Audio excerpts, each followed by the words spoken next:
L'Australie s'est réveillée en sursaut. Un séisme de magnitude 5,9 a frappé, mercredi 22 septembre dans la matinée, le sud-est de l'Australie. De quoi faire trembler les immeubles de Melbourne et faire sortir en courant des habitants paniqués, dans une région peu habituée aux tremblements de terre. Le séisme, qui s'est produit à une dizaine de kilomètres de profondeur seulement, a surpris les habitants de la deuxième ville d'Australie à 9 h du matin, 1 h du matin en France, et a été ressenti à des centaines de kilomètres à la ronde. Les services de secours ont reçu des appels à l'aide jusqu'à Dubbo, à environ 700 km de l'épicentre. L'Institut d'études géologiques des États-Unis, USGS, a évalué la magnitude à 5,8, avant de la réviser à 5,9. Les scènes d'habitants paniqués sortant des maisons ont envahi les réseaux sociaux.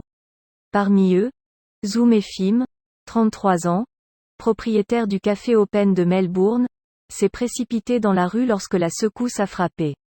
Tout le bâtiment tremblait. Toutes les fenêtres, le verre tremblait, comme une vague de tremblement, a-t-il déclaré à l'AFP. Le Premier ministre Scott Morrison, réagissant depuis New York, a insisté sur le fait qu'il n'y avait pas de victimes ou de dégâts importants. Il a néanmoins concédé le côté « très perturbant » du séisme pour la population, dans une zone peu habituée aux secousses comme l'Australie.